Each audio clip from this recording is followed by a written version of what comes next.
Hello everyone. अभी हम लोग डिस्कस करने वाले हैं electric traction 1 5th semester diploma का सिलेबस है। उसमें जो आज हम जिस यूनिट को डिस्कस कर रहे हैं वो यूनिट 3 है करंट कलेक्शन इक्विपमेंट। इसमें प्रीवियस ईयर में जितने सारे क्वेश्चन पूछे गए हैं सारे क्वेश्चन को हम 1 बाय 1 करके डिस्कस करेंगे विथ कंप्लीट एक्सप्लेनेशन। तो चलिए शुरू करते हैं इस वीडियो को। आप लोग इस वीडियो को लाइक और शेयर भी कीजिएगा और चैनल को सब्सक्राइब भी कीजिएगा। चलिए पहला क्वेश्चन देखते हैं। The spacing between the strip of one pantograph is. ये क्वेश्चन मेनली हम लोग करंट कलेक्टिंग इक्विपमेंट जो पेंटोग्राफ है उससे रिलेटेड ये क्वेश्चन है और इसमें पूछ रहा है कि spacing between the strip of one pantograph. अगर एक पेंटोग्राफ है और पेंटोग्राफ के दो पॉइंट हैं, जैसे देखिए हम आपको डायग्राम के थ्रू दिखाते हैं। मान के चलिए ये लोअर पार्ट है, ये अपर पार्ट है और यहाँ इस टाइप से पेंटोग्राफ का बना हुआ ना, इस टाइप से आपका पेंटोग्राफ। ठीक है, यहाँ से एक कनेक्टिंग रड लगा हुआ है, एक रड यहाँ पोस्ट। ठीक है, ये पेंटोग्राफ का पूरा ये वाला एंड, ये वाला एंड और ये पूरा ये टच करता है। ठीक है, तो ये पेंटोग्राफ का ये जो दोनों मेनली स्ट्रिप मतलब पूछ रहा है कि ये दोनों अपर और लोअर ये दोनों के बीच का डिस्टेंस कितना होता है, ये पूछ रहा है कि the spacing between the strip जो कि टच करता है उसके बीच का डिस्टेंस कितना होता है। तो देखिए ऑप्शन से अगर आप देखिएगा तो इसमें है 25 से 30 सेंटीमीटर, 15 से 20 सेंटीमीटर, 15 से 20 इंच, 5 से 10 centimetre.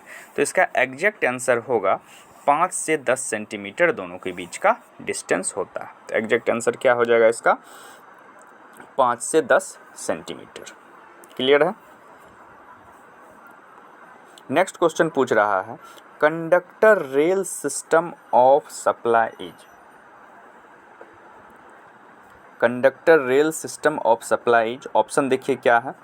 Cheap and easy to repair and inspection, suitable for heavy current collection at voltage up to 1200 volt, universally used for AC railway, both A and B.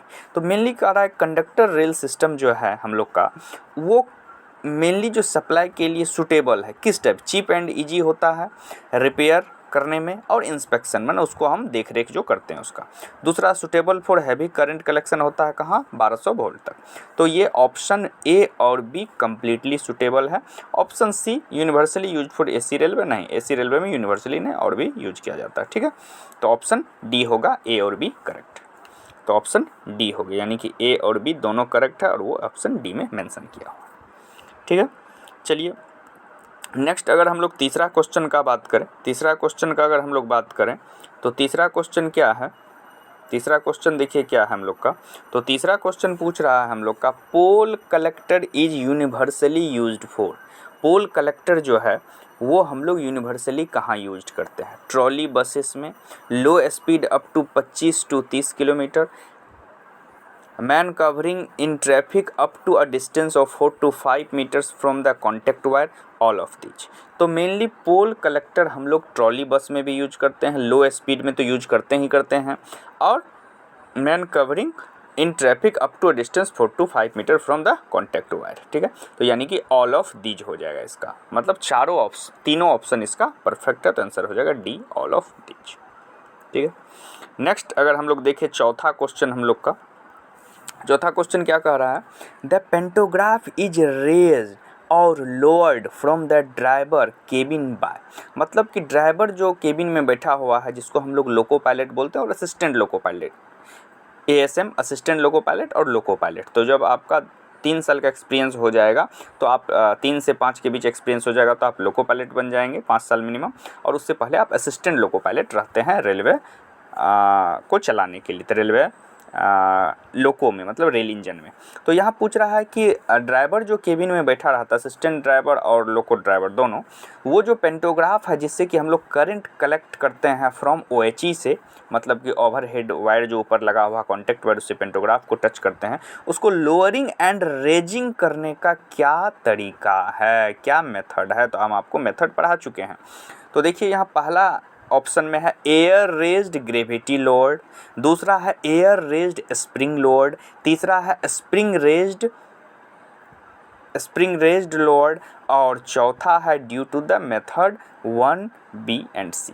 तो देखिए पहला क्या है, एयर रेज्ड ग्रेविटी लोड, दूसरा air raised spring load, तीसरा spring raised air load, इसमें air छूट गया है तो एयर को हम लोग घटाते हैं, और डी है due to the method A, B and C। तो तीनों ऑप्शन करेक्ट है, तीनों मेथड में से कोई भी ऑप्शन 1 भी करेक्ट है, 2 भी, B भी, C भी, यानी कि तीनों ऑप्शन करेक्ट है, तो ऑप्शन डी हो जाएगा इसका आंसर। ठीक है। नेक्स्ट है आपका पांचवा question, the pantograph is used where the operating speed is as high. मतलब पेंटोग्राफ का मेनली हम किस टाइप के लोको में यूज करते हैं और स्पीड का क्या रेंज रहता है, ऑपरेटिंग स्पीड का। तो देखिए यहाँ ऑप्शन में है 50 से 60 किलोमीटर, दूसरा है 70 से 80, तीसरा है 100 से 130, चौथा है 150 से 180। तो ये इसका करेक्ट ऑप्शन होगा 100 किलोमीटर या 100 से ऊपर जब ट्रेन चलता है तो हम लोग पेंटोग्राफ का यूज करते हैं। 25-30 चलता है तो हम लोग वहाँ क्या करते हैं, कलेक्टर का भी हम लोग यूज कर लेते हैं। ठीक है, 25-30 का जब स्पीड रहता है तो हम लोग वहाँ क्या करते हैं, किसका यूज कर लेते हैं, वहाँ हम लोग पोल कलेक्टर का यूज कर लेते हैं, जो ट्राम वगैरह में यूज करते हैं। जो कोलकाता अगर जाइएगा तो वहाँ देखिएगा आपको पोल कलेक्टर देखने को मिल जाएगा, बसेस सब में यूज किया, लो स्पीड 25 से 30 किलोमीटर की। चलिए छठा क्वेश्चन देखिए हम लोग का क्या है। छठा क्वेश्चन का रहा है, in electric traction if contact voltage exceed 1500 volt current collection is invariably be. क्या, contact rail, a conductor rail, overhead wire, third rail. तो मेनली हम लोग क्या यूज करते हैं, ओवरहेड वायर यूज करते हैं। क्या यूज करते हैं, ओवरहेड वायर यूज करते हैं जब 1500 volt current collection is invariably by overhead wire. ठीक है। सातवां क्वेश्चन देखिए हम लोग का क्या है, सातवां क्वेश्चन। तो सातवां क्वेश्चन पूछ रहा है, overhead lines for power supply to tram car are at a minimum height. कितना मिनिमम हाइट रहता है ट्राम कार में ओवरहेड लाइंस का। तो ये मेनली हम लोग का कितना होता है, 10 मीटर। मेनली कितना होता है, 10 मीटर। तो ऑप्शन ए इसका सही हो जाएगा, 10 मीटर। ठीक है। आठवां क्वेश्चन देखिए, आठवां क्वेश्चन क्या पूछ रहा है, pantograph pressure depends on fill in the blanks of the locomotive. मतलब कि पेंटोग्राफ का प्रेशर किस पे डिपेंड्स करता है, डिजाइन स्पीड पे, ऑपरेटिंग स्पीड पे, इनिशियल स्पीड पे, नन ऑफ दी। तो पेंटोग्राफ जो होता है उसका प्रेशर मेनली किस पे डिपेंड करता है, ऑपरेटिंग स्पीड पे, यानी कि ट्रेन कितना स्पीड से ऑपरेट हो रहा है उसके आधार पे आपको पेंटोग्राफ पे प्रेशर डिपेंड करेगा। तो ऑप्शन बी हो जाएगा सही। नेक्स्ट आपका है नंबर क्वेश्चन, इन कैंडो सिस्टम। कैंडो सिस्टम आप लोग पढ़े हुए हैं। तो इन कैंडो सिस्टम में क्या होता है, single phase supply is converted into 3 phase system, single phase AC is converted into DC, 3 phase AC is converted into DC supply. तो इसमें हम लोग सिंगल फेज को कन्वर्ट करते हैं 3 फेज सिस्टम में, सिंगल फेज को कन्वर्ट करते हैं 3 फेज में कैंडो सिस्टम में। ऑप्शन ए इसका सही हो जाएगा। 10वां क्वेश्चन देखिए, 10वां क्वेश्चन क्या कर रहा है, favourably type is one of the basic form. आपको हम जब पेंटोग्राफ में बताए हैं तो वहाँ हम फेवरली टाइप और डायमंड एंड फेवरली दोनों टाइप का पेंटोग्राफ बताएं। तो यहाँ पूछ रहा है favourably is one of the basic form. क्या है, कलेक्टर है, ओवरहेड लाइन है, पेंटोग्राफ है। तो फेवरली हम लोग जानते हैं क्या है, एक पेंटोग्राफ है। फेवरली क्या है, एक पेंटोग्राफ है। Favourably is a pantograph. ठीक है। नेक्स्ट आपका है 11वां number question, in tramway which of the following motor is use. यानी कि ट्रामवे जो हम लोग यूज करते हैं उसमें कौन सा मोटर यूज करते हैं, DC shunt, DC series, AC 3 phase, AC single phase, capacitor, start motor. तो मेनली हम लोग क्या करते हैं, DC सीरीज मोटर यूज करते हैं। हाई स्टार्टिंग टॉर्क के लिए DC सीरीज मोटर हम लोग ट्राम कार में यूज करते हैं। 12 नंबर क्वेश्चन देखिए, the steam engine provide on steam locomotive is. Steam engine जो हम लोग स्टीम लोकोमोटिव में प्रोवाइड करते हैं वो क्या करते हैं, किस टाइप का होता है।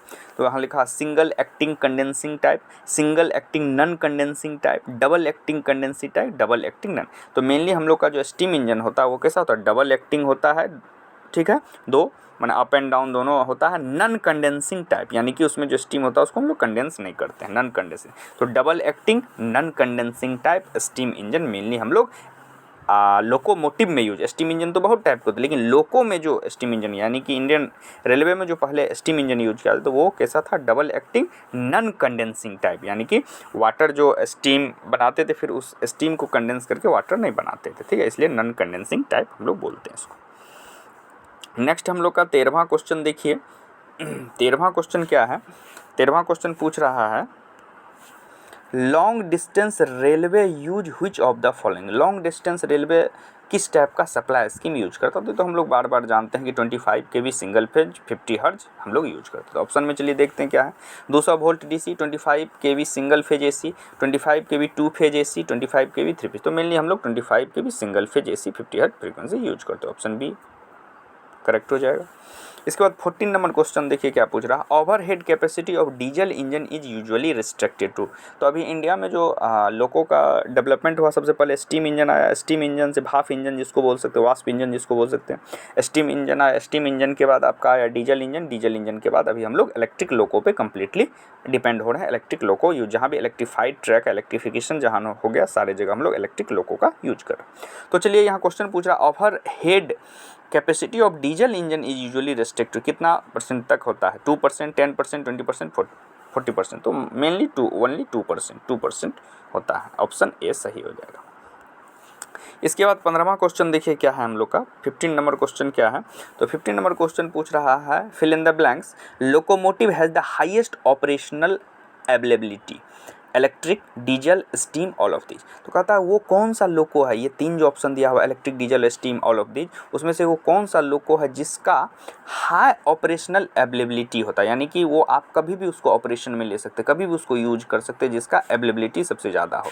तो हम लोग जानते हैं कि इलेक्ट्रिक ट्रैक्शन जो है इलेक्ट्रिक लोको का अवेलेबिलिटी सबसे ज़्यादा है। प्रैक्टिकल में हम इसको कभी भी वर्किंग कंडीशन में ले सकते हैं कंपेयर टू डीजल, कंपेयर करेंगे तब डीजल और स्टीम के तुलना में, ठीक है। चलिए नेक्स्ट 16 नंबर क्वेश्चन है, the number of passenger coaches that can be attach to a diesel engine locomotive on broad gauge is usually restricted. तो ये पूछ रहा है कि कितना अगर पैसेंजर ट्रेन है कितना नंबर ऑफ आपका कोच को अटैच कर सकते हैं डीजल इंजन से अगर लोको रन कर रहा है। तो इसके लिए आपको मैक्सिमम जो है 10 नंबर ऑफ कोचेज को आप अटैच कर सकते हैं और डीजल लोको है, डीजल इंजन से अगर लोको चल रहा है, रेल इंजन अगर डीजल से चलने वाला है तो उसमें मैक्सिमम कोच की संख्या जो है 10 हो सकती है। 10 कोच को आप अटैच कर सकते हैं, 10 कोच को वो आराम से एक जगह से दूसरे जगह ले जा सकता है, ठीक है। तो ये पैसेंजर ट्रेन के बारे में पूछा, तो 10 नंबर ऑफ कोच 10 होगा, बी ऑप्शन सही। 17वां क्वेश्चन देखिए क्या पूछ रहा है, main traction system use in India are those using, यानी कि हम लोग का जो इंडिया का जो ट्रैक्शन सिस्टम है, इंडियन रेलवे है ट्रैक्शन है, उसमें मेन किस टाइप का इंजन को हम लोग यूज करते हैं, इलेक्ट्रिक लोकोमोटिव को यूज करते हैं, डीजल इंजन लोकोमोटिव को यूज करते हैं, steam engine locomotive, diesel electric locomotive. तो अभी नॉय डेज जो है इंडिया में लगभग इलेक्ट्रिफिकेशन बहुत सारे एरिया में हो गया, कुछ में है, तो उसका टारगेट है 2022 तक या 2024 तक कंप्लीट हो जाएगा। तो अभी के आधार पर अगर आप देखिएगा तो इलेक्ट्रिक लोको को हम लोग मेन इलेक्ट्रिक ट्रैक्शन में यूज, ट्रैक्शन में जो है मेन इंडियन रेलवे में इलेक्ट्रिक लोको, तो ऑप्शन ए इसका सही आंसर हो जाएगा। नेक्स्ट आपका है 18वां क्वेश्चन देखिए क्या है, 18वां क्वेश्चन पूछ रहा है the overall efficiency of steam locomotive given is around, मतलब ओवरऑल इफिशियंसी पूछ रहा है किसका, स्टीम लोकोमोटिव का कितना होता है अराउंड, ठीक है। तो स्टीम लोकोमोटिव का ओवरऑल इफिशियंसी जो होता है only very few 5 to 10%, very few 5 to 10%, यानी कि 5 से 10% ही इसका इफिशियंसी होता है, 5 से 10% ओनली इफिशियंसी, यानी कि 100 ग्राम अगर आप पानी को करके स्टीम बनाते हैं तो उस स्टीम में जो मैकेनिकल एनर्जी होगा, रोटेशनल एनर्जी के रूप में जो होगा ओनली 10% कन्वर्ट होगा, यानी कि मात्र 5 to 10% कन्वर्ट हो। तो very low efficiency of a steam locomotive engine for our traction system, ठीक है।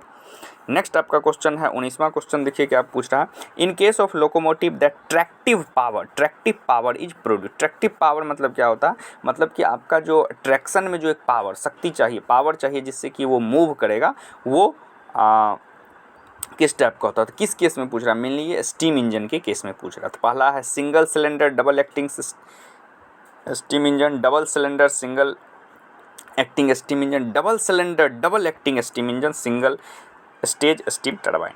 तो मेनली जो है हम लोग का डबल सिलेंडर यूज होता है, डबल एक्टिंग स्टीम इंजन होता है, double cylinder double steam acting cylinder होता है, यानी कि ऑप्शन सी हो जाएगा, double cylinder double acting steam engine, option सी।